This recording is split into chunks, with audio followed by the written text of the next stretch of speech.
আসসালামু আলাইকুম। BBC world 24-এ আপনাকে স্বাগতম। শুরুতেই জানিয়ে দিব সংবাদ শিরোনাম, পরে থাকছে বিস্তারিত। মধ্যপ্রাচ্য জুড়ে বাড়ছে তৃতীয় বিশ্বযুদ্ধের দামদামা।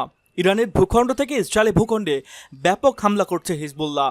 এদিকে ইয়েমেন ক্ষেপণাস্ত্র ছুড়েছে বেন গুরিয়নে, বন্ধ ফ্লাইট এবং পুরো এয়ারপোর্টে ধ্বংসযজ্ঞ চালিয়েছে। আর এরই মধ্যে আমাদের হাতে এসে পৌঁছেছে কিছু আন্তর্জাতিক গুরুত্বপূর্ণ সংবাদ। শুরুতেই শুনুন সংবাদ শিরোনাম। ইয়েমেনি ক্ষেপণাস্ত্র হামলায় বেন গুরিয়নে ফ্লাইট বন্ধ। অন্যদিকে ইউক্রেনের খার্কিভে রাশিয়ার সবচেয়ে বড় ড্রোন হামলা, নিহত 3। আরও থাকছে বিক্ষোভে উত্তাল লস অ্যাঞ্জেলস, ন্যাশনাল গার্ড মোতায়েন ট্রাম্পে। আরও জানিয়ে দিব গাজা শিশু হত্যা বন্ধ করুন, ইসরায়েলকে ইতালিও কোর্সের বার্তা। এবং সর্বশেষ জানিয়ে দিব আইসিসি বিচারকদের উপর মার্কিন নিষেধাজ্ঞা, ইউর উদ্বেগ। এতক্ষণ শুনছিলেন সংবাদ শিরোনাম, এবার বিস্তারিত। তবে তার আগে আপনি যদি ইরান সহ সকল প্রক্সি বাহিনীর হামলাকে সমর্থন করে থাকেন তাহলে ভিডিওটিতে একটি লাইক দিন এবং চ্যানেলটি সাবস্ক্রাইব করতে ভুলবেন না।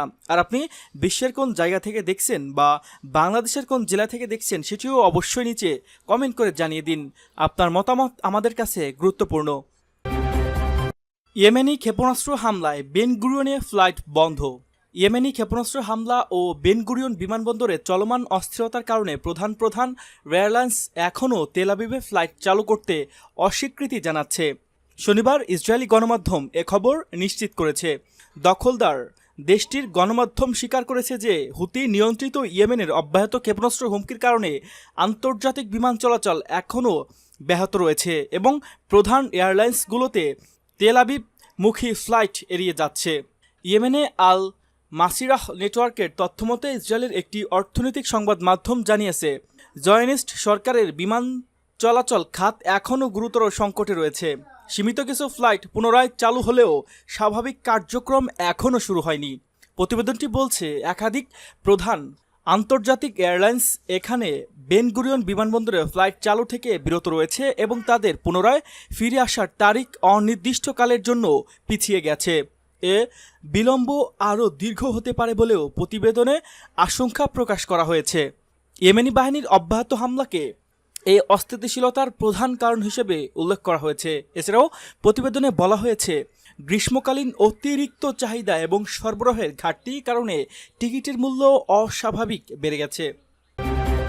ইউক্রেনের খার্কিভে রাশিয়ার সবচেয়ে বড় ড্রোন হামলা, নিহত 3। ইউক্রেনের দ্বিতীয় বৃহত্তম শহর খার্কিভে রাশিয়ার সবচেয়ে বড় ড্রোন হামলায় অন্তত 3 জন নিহত এবং আরও 21 জন আহত হয়েছেন। শহরটির মেয়র ইহর তেরেখভ এ তথ্য জানান।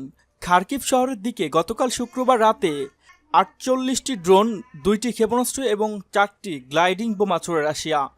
প্রাথমিক প্রতিবেদনে জানা গেছে যে এ হামলায় 18টি আবাসিক ভবন এবং আরও 13টি বাড়ি ক্ষতিগ্রস্ত হয়েছে। মেয়র তেরেখভ এই হামলাকে উন্মুক্ত সন্ত্রাসবাদ হিসেবে উল্লেখ করে রাতেই টেলিগ্রামে একাধিকবার হালনাগাদ তথ্য দিয়েছেন। তিনি বলেন, রাশিয়ার সঙ্গে যুদ্ধ শুরুর পর শহরটি এবারই প্রথম সবচেয়ে বড় হামলার মুখে পড়েছে। গতকাল রাতে হামলার বিষয়ে মেয়র তেরেখভ বলেন, 1.5 ঘন্টার মধ্যে কমপক্ষে 40টি বিস্ফোরণের শব্দ শোনা গেছে। নতুন করে হামলার আশঙ্কায় ইউক্রেনের বিমান বাহিনীর খার্কিভে ক্ষেপণাস্ত্র সতর্কতা জারি রেখেছে। রাশিয়ার দাবি, ইউক্রেনের সামরিক স্থাপনাগুলো এ হামলা লক্ষ্য ছিল। তারা এ হামলাকে কিয়েভ সরকারের সন্ত্রাসী কর্মকাণ্ডের প্রতিশোধ হিসেবে উল্লেখ করেছে। বিক্ষোভে উত্তাল লস অ্যাঞ্জেলস, ন্যাশনাল গার্ড মোতায়েন ট্রাম্পের। অনিবন্ধিত অভিবাসীদের বিরুদ্ধে তল্লাশি অভিযানের জেরে টানা 2 দিন ধরে বিক্ষোভে উত্তাল যুক্তরাষ্ট্রের ক্যালিফোর্নিয়া অঙ্গরাজ্যের লস অ্যাঞ্জেলস শহর। পরিস্থিতি নিয়ন্ত্রণে সেখানে 2000 ন্যাশনাল গার্ড মোতায়েন করেছে মার্কিন president Donald Trump. Tom Homan শনিবার ফক্স নিউজে দেওয়া এক সাক্ষাৎকারে বলেন, আমরা লস অ্যাঞ্জেলসকে নিরাপদ করব। লস অ্যাঞ্জেলসের স্থানীয় সময় গতকাল দ্বিতীয় দিনের মতো বিক্ষোভ সংঘর্ষ হয়। বিশেষ করে লাতিন অধ্যুষিত একটি ডিস্ট্রিক্টে অভিযানে গেলে স্থানীয় লোকজন যুক্তরাষ্ট্রের কেন্দ্রীয় প্রতিষ্ঠান ইমিগ্রেশন অ্যান্ড কাস্টম এনফোর্সমেন্ট কর্মীদের সঙ্গে সংঘর্ষে জড়ান। আইসিসির অভিযানে এই সপ্তাহে লস অ্যাঞ্জেলস থেকে 118 জন অনিবন্ধিত অভিবাসীকে আটক করা হয়েছে। এর মধ্যে 44 জন আটক হয়েছেন গত শুক্রবার। যদিও ক্যালিফোর্নিয়ার ডেমোক্র্যাট দলের গভর্নর গ্যাভিন নিউসম এর অভিযানকে নিষ্ঠুর বলে নিন্দা জানিয়েছে। এ ঘটনায় হোয়াইট হাউস থেকে একটি বিবৃতি দেওয়া হয়েছে। বিবৃতিতে বলা হয়েছে, এসব অভিযান যুক্তরাষ্ট্রের অবৈধ অপরাধীদের অনুপ্রবেশ বন্ধ ও তাদের প্রতিহত করার জন্য অপরিহার্য। লস অ্যাঞ্জেলসের এখনকার পরিস্থিতিতে যে কোনো সহিংসতা কিংবা ব্যক্তিগত সম্পত্তির ক্ষতি করার চেষ্টায় জিরো টলারেন্স দেখানোর ঘোষণা দিয়েছে টম হোম্যান। গাজায় শিশু হত্যা বন্ধ করুন, ইসরায়েলকে ইতালি কোচের বার্তা। অবরুদ্ধ গাজায় ইসরায়েলি আগ্রাসন ও ফিলিস্তিনি শিশুর হত্যা নিন্দা জানিয়েছে ইতালির জাতীয় ফুটবল দলের সাবেক খেলোয়াড় ও বর্তমান কোচ রবার্তো মানচি। সৌদি আরব ও ইতালির জাতীয় ফুটবল দলকে কোচিং করানো 60 বছর বয়সী এ কোচ এক ভিডিও বার্তায় গাজায় ইসরায়েলি হামলার তীব্র নিন্দা জানিয়েছেন। তার ভাষায়, আমি আশা করি গাজা যুদ্ধ শীঘ্রই শেষ হবে। আপনারা সাধারণ মানুষ ও পরিবার এবং এমনকি শিশুদের লক্ষ্যবস্তু করতে পারেন না। তাদের এই সংঘাতের সঙ্গে কোনো সম্পর্ক নেই। রবার্তো মানচিনি আরও বলেন, এই দুর্ভোগকে গ্রহণযোগ্য করার জন্য কোনো যুক্তি যথেষ্ট নয়। যুদ্ধ কখনোই সমাধান হতে পারে না। সময়ের সঙ্গে সঙ্গে নিরীহ মানুষকেই এই সবচেয়ে বড় মূল্য দিতে হয়। মানচিনি বর্তমানে ইতালি জাতীয় দলের ম্যানেজারের দায়িত্ব পালন করছেন।